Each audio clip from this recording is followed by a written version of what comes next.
Meus irmãos, quem sabe me dizer o que é eternidade? Porque mesmo muito embora a temática esteja propícia para os dias que estamos vivendo, traz uma realidade muito contemporânea de toda a nossa anomalia espiritual. Eu queria dizer a vocês que estamos um tanto quanto equivocados sobre o que de fato é eternidade.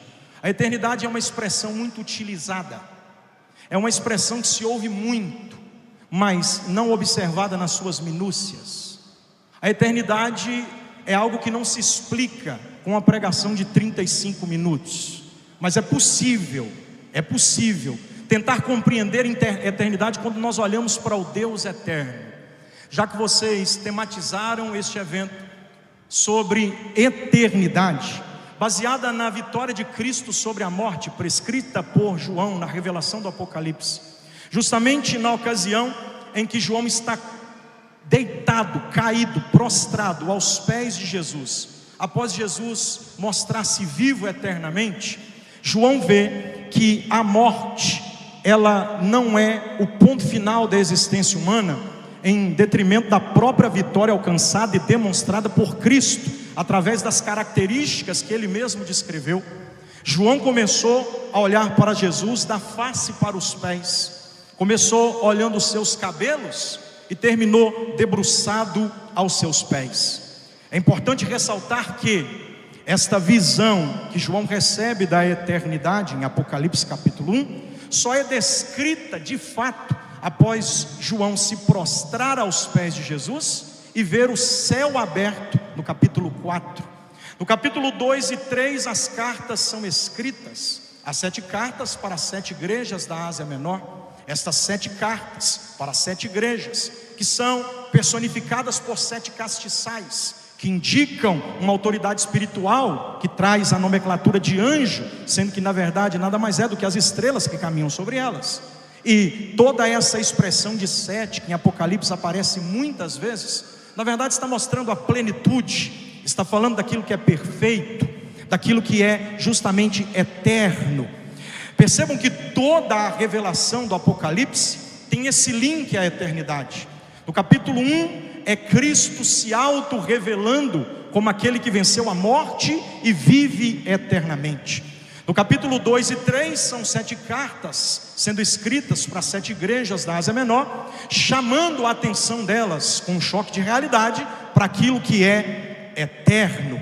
Do capítulo 4, verso 1 até o último capítulo do Apocalipse, agora não são apenas indicativas para a eternidade, são reflexos da eternidade que são mostrados pela perspectiva de João. Porque João, diferentemente de Paulo, ele não vai no céu e volta à terra para ficar em silêncio do que havia visto. 3 homens entraram nos céus no Novo Testamento. Um foi e não voltou, que é Estevão. O outro foi e voltou, mas nada disse, que é Paulo. Ele mesmo disse em 2 Coríntios, capítulo de número 12, um homem no corpo não sei, se fora dele também não sei, foi arrebatado até o 3º céu.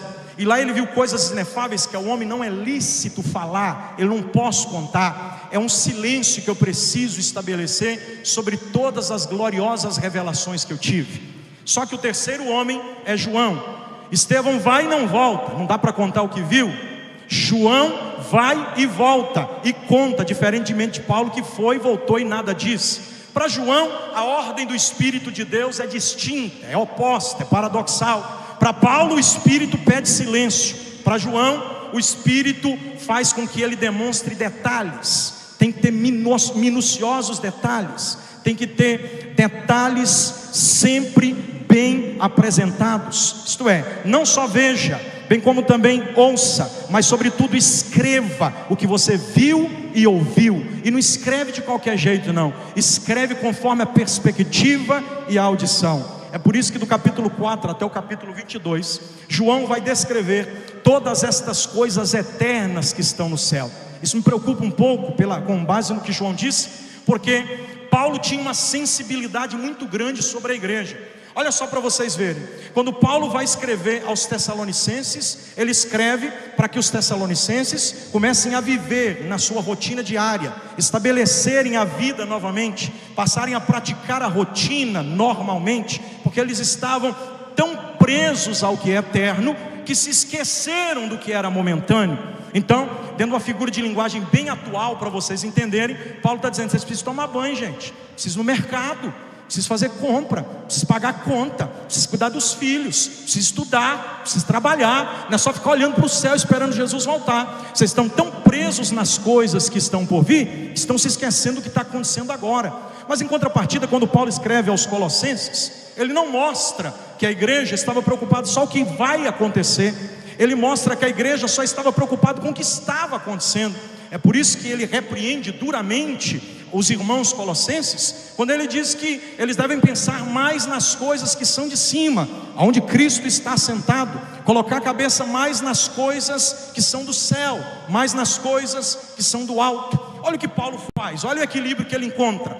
Quando ele olha para uma igreja que só pensa na eternidade, se esquece do que é físico, momentâneo, real, ele também mostra para outra igreja, que esta igreja que pensa muito no que é físico, momentâneo e real, precisa vislumbrar o que é eterno. Enquanto ele repreende uma porque olha só para o céu e se esquece da realidade atual, ele repreende a outra que olha só para a realidade atual e se esquece do que está por vir. Então Paulo está pondo um ponto de equilíbrio para dizer que a eternidade não é tudo. A eternidade é o resultado final de uma vida com Deus. E a eternidade, pela perspectiva de Paulo, ela vai muito mais além do que a minha capacidade de interpretar. E eu vou sequer arranhar a superfície do texto dentro do tempo que me foi proposto. Então, olhe para cá que eu vou tentar ser o mais claro possível.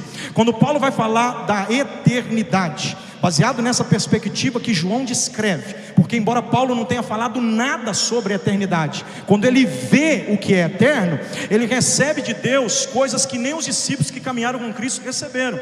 É bom que você saiba que Paulo não é contemporâneo a Jesus, que ele é o 14º e último apóstolo do colégio apostólico, porque ele vem depois da 13ª pessoa, que é Matias, e ele recebe de Jesus o que todos os outros que foram contemporâneos não receberam. Não é à toa que ele escreve 3 epístolas, 10 de cunho universal, 3 de cunho pastoral, e entre todas essas epístolas, ele mostra o seu apostolado sempre com muita dignidade, dizendo: eu, Paulo, apóstolo de Jesus Cristo, não pela vontade dos homens, mas pela soberana vontade de Deus que é em Cristo Jesus. Paulo estava dizendo o seguinte: pela vontade dos homens, nem pregando eu estava, nem escrevendo eu estava, nem cultuando eu estava, nem fazendo nada para Deus eu estava, mas graças a Deus que eu não dependo do homem, eu dependo é de Jesus Cristo. Lembrei do salmista Davi, eu escrevi o Salmo 40 verso 13, ele diz: pobre e necessitado sou eu, mas não é que Deus cuida de mim, Deus cuida de mim. Eu não sei se de você, mas Deus cuida de mim. Eu não sei se da tua casa, mas Deus cuida da minha. Eu não sei se do teu ministério, mas Deus cuida do meu. Quando Paulo está falando que é apóstolo de Jesus Cristo, não pela vontade dos homens, mas pela soberana vontade de Deus, ele está dizendo o seguinte: eu estou sendo abalizado, sustentado, consolidado pela graça do Deus que me chamou. E é por isso que ele vai na contramão da filosofia, porque a eternidade só se descreve pelo conceito filosófico, mas Paulo caminha na contramão para mostrar o plano eterno, baseado no que diz a palavra de Deus e não no que diz a filosofia grega. É por isso que ele se choca sempre com Alexandre Latuero, ele tem conflito com Emineu e Fileto. É porque a eternidade para Paulo não é a coisa aleatória que se explica dentro de um conceito filosófico, onde a matéria que está em pauta deve ser discutida em um diálogo aberto. Paulo entende que os princípios e valores do reino de Deus são inquestionáveis, são eternos, e que se alguém gostar, goste, se não gostar, que não goste, mas Deus não muda os seus conceitos eternos por causa da opinião alheia. Deus elege sem precisar de voto, Deus coloca sem pedir opinião para ninguém, e faz o que quer, na hora que quer, do jeito que quer, e ninguém tem nada a ver com isso. Agora olha para cá, por favor.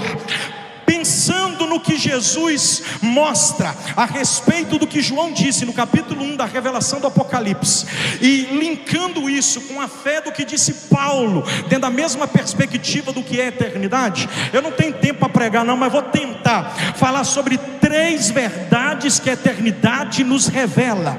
A primeira verdade que a eternidade nos revela, dentro dessa perspectiva, é que ela é transcendente, a finitude, ela vai além da humanidade, uma vez que é uma realidade incontornável. A realidade da eternidade é incontornável. O que significa isso, pastor? Isso aqui não sou eu que estou falando, não. Quem está falando é a Bíblia. Então preste atenção. Eternidade vem do latim aevum, que significa dizer era ou era do tempo. É um tempo que não se descreve, que é um tempo dentro de uma era indescritível. Aí olha o que eu tenho a dizer a vocês. A eternidade é um assunto tão complexo que ela nos mostra 3 facetas dentro dessa breve guisa introdutória. Primeira, a gente percebe que dentro desse assunto complexo chamado eternidade, as opiniões são diversas. As opiniões dos calvinistas, as opiniões dos arminianistas, as opiniões dos intelectuais, as opiniões dos ateus, as opiniões dos marxistas, as opiniões de todo tipo de gente que defende alguma linha filosófica. Cada um tem uma opinião. Então a opinião quanto à eternidade é diversa. Cada um tem a sua, certamente você também tem a sua. Segunda coisa que eu entendo é que a conta não fecha quando descrita pela opinião humana. Porque para a gente entender a eternidade, a gente tem que se despir da nossa vaidade humana. A eternidade não se descreve na pauta humana. Então a conta não fecha. Por quê, pastor? Porque dentro do plano eterno é igual a matemática de Deus, gente. Não dá para entender um negócio desse, não. Jesus chega na beira da praia e diz: quero alimentar o povo. Aí a descrição do texto diz que o quantitativo era de 5 mil homens, fora mulheres e crianças. Pela enumeração do texto, pode-se entender que havia cerca de 15 mil pessoas. 15 mil pessoas com fome. Jesus pega 5 pães e 2 peixinhos. Quantos? 5 pães e 2. Vamos lá, gente, quem é bom de matemática vem comigo. 5 mais 2, 5 mais 2, 5 mais 2, dividido por 5 mil, dividido por 5 mil, dividido por 5 mil. Cadê os bons de matemática? Parou de responder, né? 5 mais 2, gente, até criança responde. Agora 5 mais 2, que é igual a 7, dividido por 5 mil, Jesus deu a resposta. É igual a 12 cestos cheio. É igual a 12 cestos cheio. Eu vou falar até alguém acordar. Não tente entender o que é eternidade dentro das pautas humanas, porque o que é eterno só pode ser descrito por aquele que conhece o conhecimento empírico, porque ele experimentou o que é eternidade. Não só experimentou, não, ele criou. Porque Isaías disse no capítulo 9, verso 6, que ele é pai dela. Se é pai dela é porque ela é filha dele. Então não dá para descrever o que é eternidade, não. Mas vamos lá, vamos tentar entender isso aqui. Quando a gente olha para esse cenário que não se pode descrever, porque primeiro, as opiniões são diversas. Segundo, a conta não fecha. E terceiro, a maioria despreza. Quer ver só? A gente prega sobre chave, a gente prega sobre anjo descendo com a bandeja, a gente prega sobre vitória passando, a gente prega que tem milagres acontecendo, a gente prega que tem um reboliço movendo, a gente prega que as portas vão se abrir, que a vitória vai chegar. Mas a gente não prega que você vai morrer, que o seu velório pode ser o próximo, que a eternidade é daqui a pouco, que o arrebatamento da igreja no coletivo vai todo mundo, mas no individual você pode ser o próximo. A gente não prega sobre a eternidade, a gente despreza essa verdade. A gente só sente a dor da morte quando ela bate na nossa porta. Oh, meu irmão, não quero que você sinta o que eu senti quando eu recebi a notícia de morte do meu irmão e do meu pai. Eu não quero que você sinta o que eu senti quando o luto bateu na minha porta, porque a gente despreza a morte enquanto vive. Só que a vida é tão passageira que o salmista no Salmo 90 diz que ao homem é dado o direito de viver até os 70. Tem uns que é mais fortão, tem uns que é igual o vô Miguel do Tiago, é homem de sangue forte, que aguenta sol e labuta, aí vive um pouquinho mais. Tem uns que é mais forte ainda, é igual meu vô José Franco, pai do meu falecido pai. Meu pai viveu 56, mas meu vô ele rompeu, ele passou dos 100, ele foi até os 100 anos e 6 meses. Só que o meu irmão morreu com 18. Quando meu avô estava em fase terminal do câncer, o pai da minha mãe, ele foi no velório do meu irmão, olhou para mim e disse: por que Deus não me levou? Eu já vivi tanto. Por que Deus levou seu irmão? Porque a vida prega surpresa. A gente não está preparado para a morte, não, gente. A gente não está preparado para a eternidade, não. Então, primeiro, as opiniões são diversas. Segundo, a conta não fecha. Terceiro, a gente despreza essa realidade, porque você pode ser o próximo, viu? Você pode ser o próximo. Estou me lembrando aqui do pastor Zé Vieira dizendo: vamos lançar pedra fundamental. Vamos lançar pedra fundamental, meu filho. Aí está lá eu e o pastor Samuel pôr na mão na pedra fundamental. Foi a última foto. A gente pensou que ia cortar a faixa inaugural, mas foi a última foto. Andava de bicicleta com toda a saúde, foi para o hospital, não voltou, porque a gente não sabe qual é o último dia da vida da gente. Mas a gente está pregando como se fosse viver para sempre. Enquanto a gente vai vivendo como se nunca fosse morrer, a gente vai caminhando para a morte como se nunca tivesse vivido. Mas eu vim aqui essa noite pregar, não vim passear não, viu? A minha mãe mora mais em cima ali. Eu não estou aqui a turismo não. Eu vim como boca de Deus, como arauto de Deus, como profeta de Deus. E eu tenho uma mensagem para alguém aqui. Você, se não estiver preparado para a eternidade, começa a se preparar, porque a eternidade pode pregar uma surpresa em você. Ela pode jogar na sua face que ela é mais poderosa do que você, porque você é momentâneo, é passageiro. Você vai passar, meu irmão. Você é um caquinho de barro, você é um caquinho de pó. Do pó veio para o pó volta. Só tem uma coisa que não passa na terra. O que, pastor? A palavra. A palavra não passa não. A primeira carta de Pedro, capítulo 1, versículo 25, diz a Bíblia: passarão os céus e a terra, mas as minhas palavras permanecerão. Jeremias 1:12 diz a Bíblia. O que você está vendo, Jeremias? Eu estou vendo uma vara de amendoeira, viste bem. Eu velo sobre a minha palavra para fazê-la cumprir. Números 23:19 diz a Bíblia: eu não sou homem para que minta, nem filho do homem para que se arrependa. Porventura diria eu e não faria, eu falaria e não confirmaria o que disse. Aqui na terra a única coisa que não passa é a palavra. E mais o que, pastor? Aí sim, aqui na terra o que não passa é a palavra. E no céu tem três coisas que testifica eternamente: o Pai, o Espírito e a palavra, que é o mesmo Jesus. E o que você quer dizer com isso, pastor? Eu quero dizer que quando a gente olha para a eternidade, a gente vê um trono fixo, um trono inabalável. Isaías descreveu ele no capítulo 6, Ezequiel no capítulo 8, João no capítulo 4, no 5, no 6 e no 7 de Apocalipse. O que está lá, pastor? O Deus Todo-Poderoso, à direita dele Jesus, o seu filho.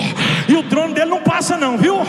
O de Trump passou, o de Adolf Hitler passou, o de Nero passou, Nabucodonosor passou, o de Faraó do Egito passou, o de Sisaque passou, o de Nebuzaradã passou, o dos reis da terra passaram, o dos governadores desse estado passaram, o dos prefeitos desse município passaram, o dos vereadores da Câmara Legislativa passaram, o trono do pastor Geraldo passou, do Zé Vieira passou, do pastor Joedi vai passar, de quem assumir vai passar. Só que a glória do Deus que está envolta no teu trono, ela não é dividida com ninguém, não é dada para ninguém, não é trocada com ninguém, porque Deus não é um Deus momentâneo, Deus é um Deus eterno. E por ser eterno, Ele manda no céu. Por ser eterno, Ele manda na terra. Por ser eterno, Ele manda até no inferno. E quando Ele manda, até diabo bate continência e diz: eu respeito, porque eu fui criado. Só Ele nunca foi criado. Eu estou sentindo de pregar, não sei se você está sentindo de receber, mas vou pregando. Deixa eu ir pregando. Com base em tudo que eu disse, três grandes verdades. Primeira, a eternidade é inexplicável. Por quê, pastor? Porque existem 4 bases de conhecimento, irmão Euzinho. A primeira base de conhecimento é a filosófica, essa eu descarto. A segunda base de conhecimento é a científica, também não vou me pautar nela. A terceira base de conhecimento é religiosa ou teológica. Só que a quarta é o conhecimento empírico. O conhecimento pode ser empírico, filosófico, teológico ou científico. Se é científico, o que descreve a ciência. E a ciência não consegue ter exatidão do que é a fé. Porque a fé, dentro do conceito deles, é abstrata, mas é real. O nosso Deus nós não estamos vendo, mas estamos sentindo. Isso não se explica com ciência, se explica com experiência. Não sei se vocês conseguem entender, mas lá em casa os meninos gostam de chuchar uns trem assim dentro da tomada, ó. Igual tá essa aqui, ó. Todos 3. Aí você vira e fala: não mexe não, rapaz, isso dá choque. Aí ele olha para você e fala assim: o que é choque? Eu não estou vendo choque. Não estou vendo. Mas vai mexendo então, vai mexendo, daqui a pouco você vai ver. Você fala para não ir, fala para não ir, fala para não ir, fala para não ir. Aí um dia vai, olha, não tem ninguém olhando, vai, né? Aí o que acontece? Aquela pegada forte, coração dá uma aceleradazinha, né, Valdeci? Aí depois no outro dia você volta lá e tenta pôr a mão à força. Põe a mão aqui, não. Vai, põe a mão, não. Por que você não vai pôr? porque dói. Tem alguma coisa que eu não estou vendo aí, mas existe. Assim está o juízo de Deus sobre a igreja brasileira, sobre principalmente o judiciário desse país. Ninguém está vendo, mas ele já está operante. Porque quem é fiel a Deus já está sentindo que a severa maneira punitiva de Deus castigar já está vindo com uma vara de ferro para punir quem deve. Porque na 1:3 diz a Bíblia que ele não vai ter inocente por culpado e nem culpado por inocente. Salmo 89, verso 14 diz a Bíblia que em seu trono existe justiça, misericórdia, verdade e juízo. Deus vai fazer justiça. Quem não deve vai ser inocentado, mas quem deve vai ser condenado. Tem gente devendo, passando por inocente, Deus vai tratar com ele. Tem gente inocente sendo condenado pela manobra dos homens, Deus vai absolver, porque ele não tem inocente por culpado e nem culpado por inocente. Agora me escute para mim terminar. Se é inexplicável, como é que eu explico? Cientificamente impossível. Filosoficamente isso depende muito de intelectualidade. Isso é para quem tem QI avançado.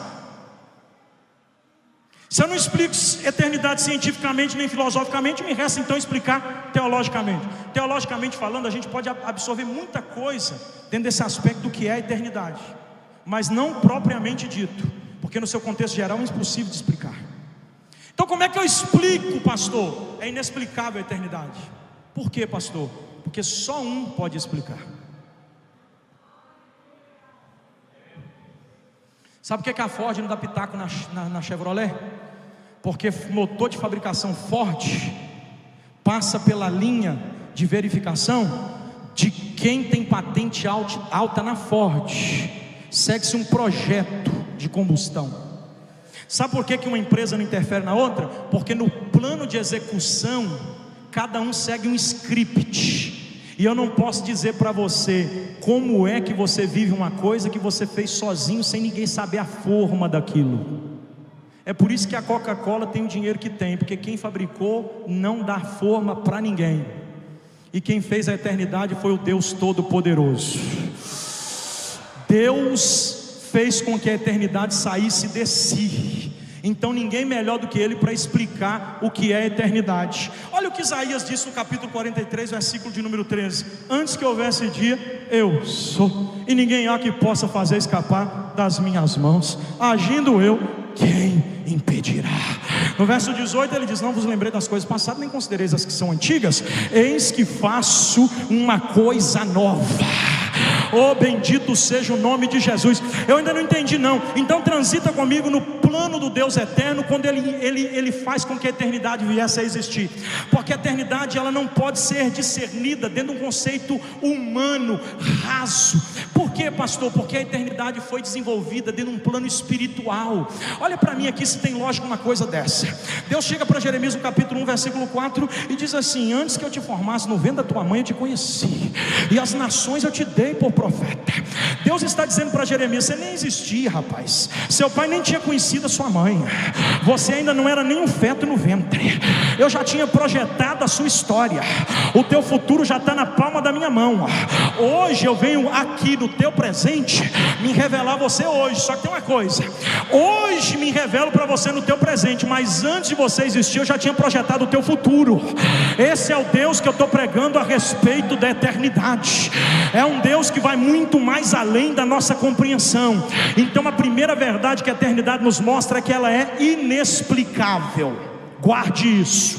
Só Deus pode explicar. Por quê, pastor? Porque só Ele, de caráter experimentável, consegue descrever aquilo que Ele mesmo criou. Segundo, não foi eu que escolhi o tema, então vai comendo a Bíblia e vai dando glória. Eu sei que vocês escolheram orando, e Deus vai falar com alguém aqui. E se ninguém mais pregar no tema, não tem problema, porque Deus fala e Ele não precisa nem repetir o que disse também não, tá? E se Ele quiser repetir também, ninguém tem nada a ver com isso. Se repetir é porque alguém não deu ouvido, porque Ele está falando aqui hoje. Porque festa igual essa, onde até o tema é escolhido no joelho, irmão, nada acontece à toa, não, tudo é propósito divino. A segunda coisa que a eternidade me revela é que ela é infinita. Primeiro é que ela é inexplicável, e segundo é que ela é infinita. Como só Deus pode escrever pela Bíblia, a gente descobre duas coisas. A primeira é a infinitude. Eternidade não é ontem, me encara aqui. Eternidade não é amanhã. Eternidade não é nem hoje. Porque hoje é uma junção dentro de 3 composições temporais. No hoje tem passado, presente e futuro. Quer ver só? Tem coisa no hoje, pastor Misael, que já ficou no passado. Foi hoje que eu te dei um ânimo aí para você ir junto comigo, para mim não ficar sozinho, para a gente orar para os jovens. Você estava meio que vai, eu também meio que não vou, e eu fui junto contigo, mas já ficou no passado. A memória fotográfica arquivou, mas está só na lembrança. Ficou no passado, mas foi hoje, sim ou não? Foi hoje que eu peguei o Daniel lá, 5 para 7, ele me ligou, não dá para ir aí, pode passar aqui? Foi hoje. Foi hoje que eu, mas o pastor Júlio César, nos organizamos para estarmos aqui pelo telefone. Foi isso ou não, senhor? Pastor? Foi hoje que eu dei um abraço no Daniel, que eu estava com saudade, tinha tempo, mas já ficou no passado. Foi hoje ou não, irmãos? Foi hoje que o Jonathan cantou aqui aquele hino de fogo, a igreja de pé. Foi ou não foi? Você está percebendo que o passado é muito recente, mas o que restou na sua memória fotográfica foram restícios de uma lembrança recente? Não foi hoje, sim ou não? Então, tendo o plano eterno, a eternidade não é ontem, nem hoje, nem amanhã, porque hoje é a composição de 3 tempos. Se tem coisa no hoje que já passou, pastor Célio, é porque tem hoje coisa no hoje que ainda vai acontecer. Pode ser, eu vou falar para ver se alguém está nesse culto mesmo. Pode ser hoje ainda que Jesus salva na sua casa. Pode ser hoje ainda que um reboliço aconteça. Para os jovens que estão solteiros, pode ser hoje ainda que essa mensagem chegue, alguém destrave o coração. Talvez esse ano você case ainda, meu irmão, porque pode ser hoje ainda que esse irmão cria coragem de falar para você que está querendo orar. Pode ser hoje que o telefone toca, a mensagem chega, a vitória é assinada, Deus faz alguma coisa, o teu marido volta para a igreja, o teu filho vem para os pés de Jesus. É hoje, por quê? Porque o hoje não acabou. Hoje não acabou não. Então, para a gente entender a eternidade, só tem uma maneira: se ela é infinita, porque ela não pode ser dimensionada em segundo, minuto, hora, dia, semana, mês, ano, décadas, séculos ou milênios de anos. Então a eternidade só pode ser compreendida quando a gente se atenta para ela, nem no hoje, só no agora. Porque se eu não sei, olha o que Jesus disse: deixe que o dia de amanhã cuide do seu mal. Então eu não sei o que tem no futuro. Se eu não posso mudar o que passou, porque Paulo, escrevendo aos Filipenses, no capítulo 3, verso 14, ele diz assim, 13 e 14: irmãos, quanto a mim, não julgo que haja alcançado, mas uma coisa eu faço, é que, deixando as coisas que para trás ficaram, prossigo para as que estão diante de mim, pelo prêmio da soberana vocação de Deus em Cristo Jesus. Paulo está dizendo o seguinte: o que passou, passou, eu não consigo mudar, então eu vou caminhar para frente. Se eu não mudo o que está por vir, se eu não consigo determinar o que virá, e nem mudar o que já passou, o que me resta então, Márcio, é aceitar que dói menos, que eu sirvo um Deus que sabe de tudo e eu não sei de nada. Sou pobre e miserável, mas Deus cuida de mim. No agora eu vou ter percepção. Por quê, pastor? Porque se daqui a 2 minutos eu morrer, eu tenho que estar como ladrão. Ai, Jesus. Se é só no agora que eu posso determinar a eternidade da minha vida, significa dizer, portanto, que as minhas ações agora podem refletir no meu futuro eterno. Se eu não sei se a vida vai ser tão rápida a ponto que eu não consiga palmear o dia de hoje até o fim dele, então eu preciso entender que o agora é a única oportunidade que eu tenho para fazer alguma coisa. É por isso que eu disse para vocês que para a gente entender o que é eterno, a gente tem que simplificar, porque é inexplicável quando a gente olha igual Adão olhou. Como é que Adão olhou, pastor? Ele olhou que estava nu. Mas por que olhou que estava nu só quando pecou? Porque ele olhou a partir da visão do pecado. Você me ouviu mesmo? Sim ou não? Antes de Adão se ver nu, ele estava nu ou não, gente? Sim ou não? Mas por que ele só se vê nu depois que peca? Nunca parou para pensar? É porque antes de Adão se ver nu, ele olhava para si através da ótica divina.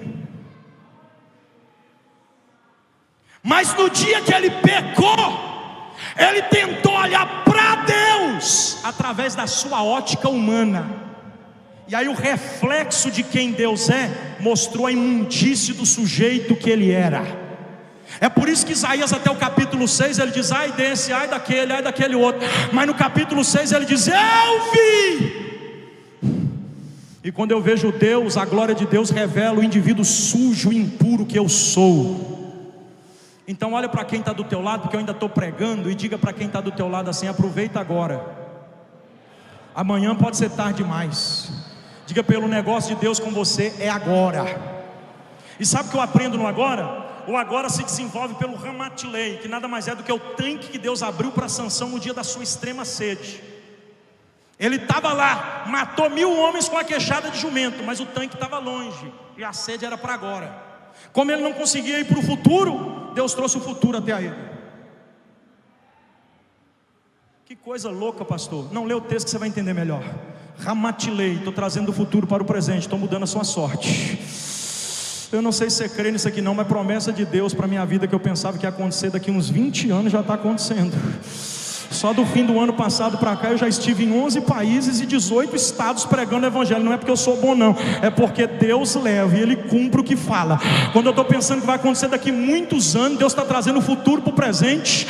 Desde quando eu mudei para Ipatinga, eu já escrevi mais 3 livros, estou falando de 1 ano e meio. É mais ou menos um livro a cada 6 meses. Eu não sei de onde que vem tanta inspiração. É Deus dizendo: estou trazendo o futuro para o presente. O Daniel tem 20, quantos anos, Daniel?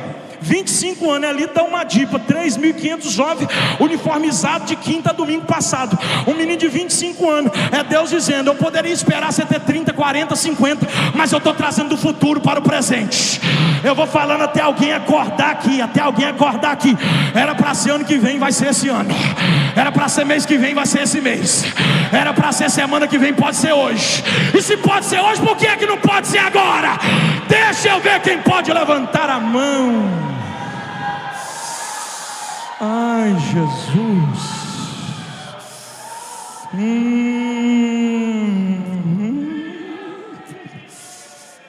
Deixa eu encerrar. A primeira verdade que a eternidade me revela é que ela é inexplicável. A segunda verdade que a eternidade me revela é que ela é infinita. E ela se revela infinita por uma tríade. A primeira prova que a eternidade é infinita é que ela é atemporal. É por isso que Apocalipse capítulo 21 versículo 23 está escrito: não haverá dia nem noite. Apocalipse capítulo 22 versículo de número 5 está escrito que a noite não virá, porque a luz da cidade será o próprio Cristo, que vai reluzir com a sua glória. Quer dizer então que na eternidade não tem dia nem noite. Se não tem dia nem noite é porque não tem hora e nem minuto. E se não tem hora e nem minuto, não se cronometra também nem semana, nem mês, nem ano, nem década, nem século, nem milênio. Ah, você está ruim demais. É porque você não está prestando atenção que aqui você pode viver até 70. Se for um pouquinho mais forte, vai até 80. Mas depois que passar daqui, vai para um lugar que nem noite vai ter mais. E isso é se for para Cristo, né, filho? Porque eu vou falar daqui a pouco da última verdade da eternidade. Então você quer ir mesmo para a eternidade, meu irmão? Pelo amor de Deus. A eternidade segundo a perspectiva de João, só no capítulo 21 e 22 de Apocalipse, diz que lá tem um rio. Esse rio gira em torno de uma praça. Dentro dessa praça tem uma árvore. Essa árvore é chamada árvore da vida. Essa árvore está de frente da cidade. A cidade tem casas, João 14. Hebreus 13 e 14, a Bíblia que não temos aqui cidade permanente, mas buscamos uma cidade futura. Então quer dizer que no futuro nós temos uma cidade. Essa cidade não foi arquitetada igual aquela Egesa ali não, irmão, que já tem 10 anos, nem asfalto direito tem não. E quando tem asfalto, daqui a pouco acaba a energia. Põe energia, não tem rede de esgoto. Aí põe rede de esgoto, aí para a obra tudo. Não, no céu não está assim não. No céu não é obra pública. Lá não entra licitação de corrupto. Lá não entra nem ladrão. No céu a rua já foi pavimentada. Não foi de asfalto não. Foi de puro ouro. E os crentes vão andar nas ruas de ouro, caminhando em direção à cidade santa, a Nova Jerusalém. Quando chegar lá, diz a Bíblia que está cheio de casa para os crentes morar.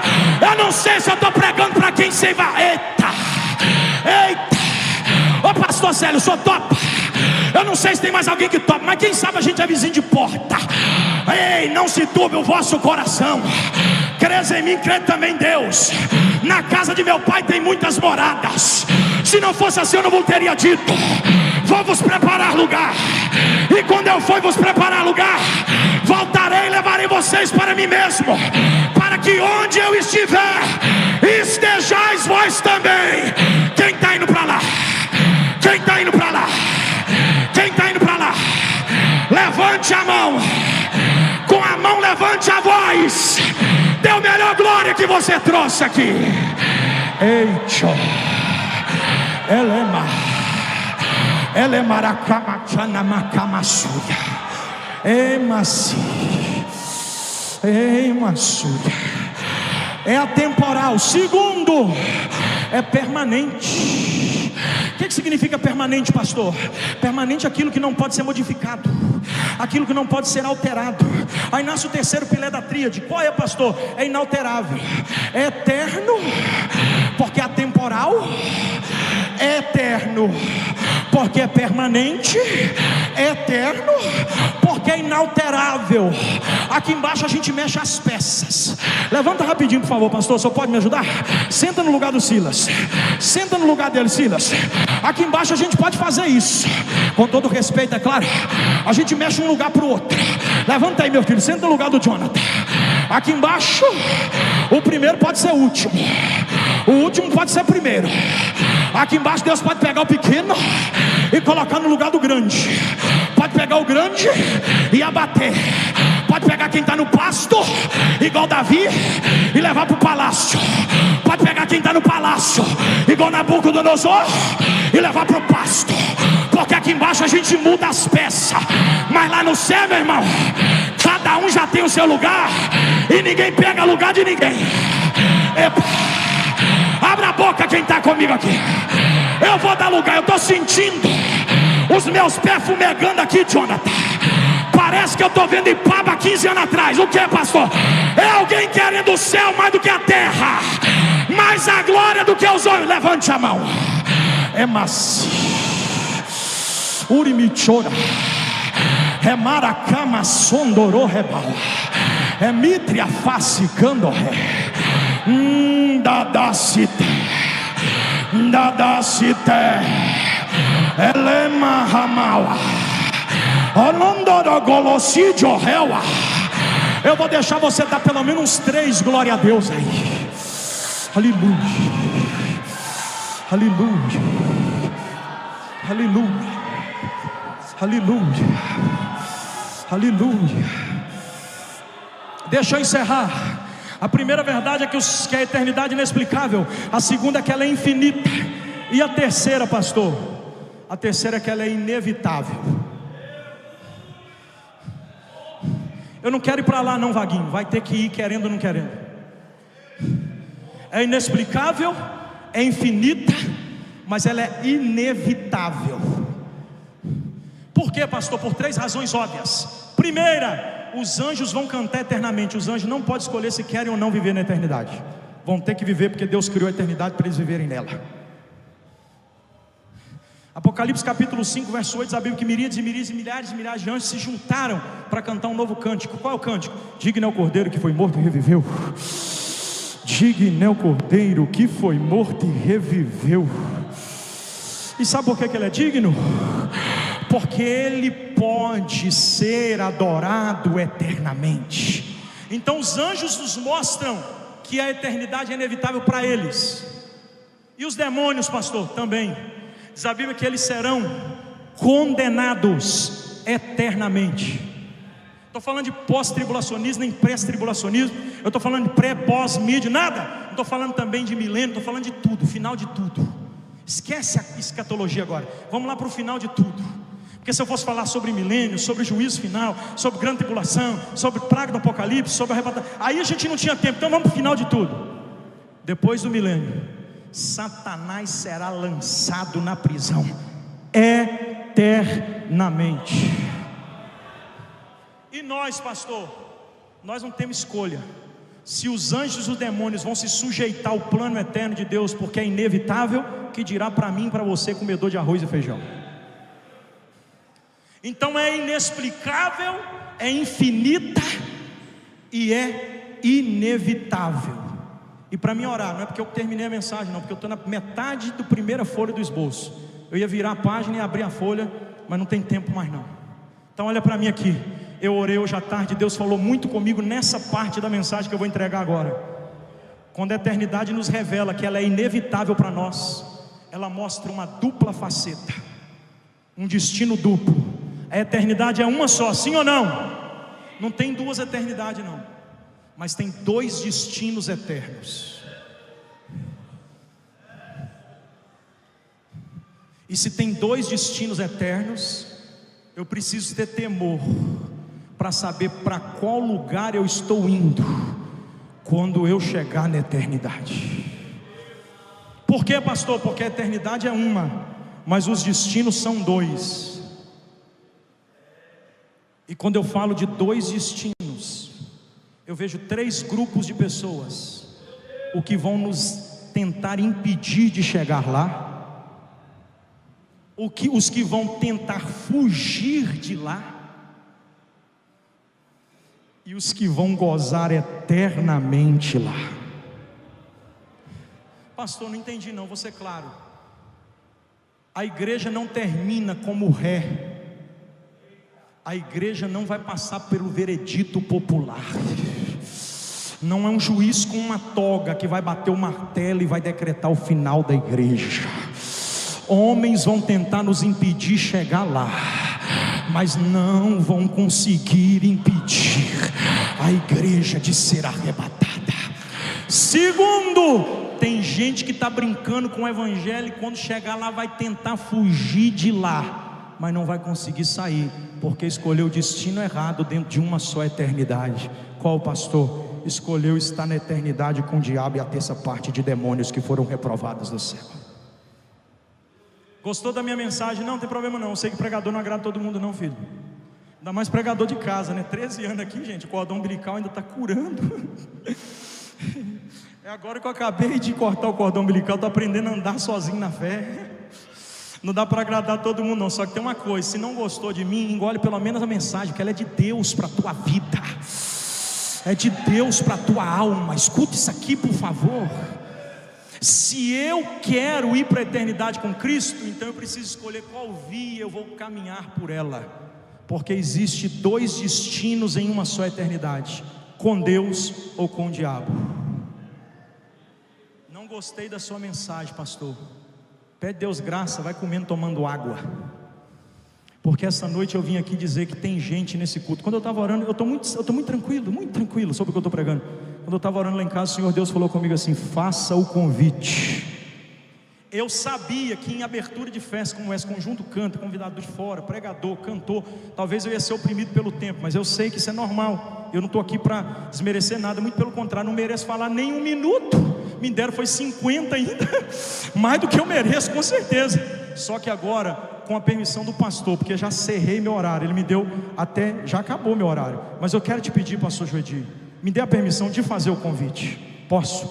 Vou fazer o convite. Eu termino a minha mensagem, não é com explosão de glória não, porque se a igreja estivesse entendendo o que é explosão, estava gemendo de orar pelas explosões que estão acontecendo em Israel. O povo está querendo sentir rupiozinho no corpo, isso aí até ar-condicionado e ventilador faz, meu irmão. Toma vergonha na cara, dá um jeito de ser espiritual de verdade. A gente precisa acordar para a nossa realidade, a nossa miséria é grande. Não tem avivamento coisa nenhuma não, nós estamos muito longe de ser avivados conforme Deus quer nos avivar. Só que tem uma coisa: quando nós nos prostramos diante do Deus que tem todo o poder detido em tua destra, aí sim a gente começa a caminhar para um novo nível espiritual. E o nível espiritual que eu quero te convidar a caminhar para ele hoje é esse: se a trombeta tocar agora,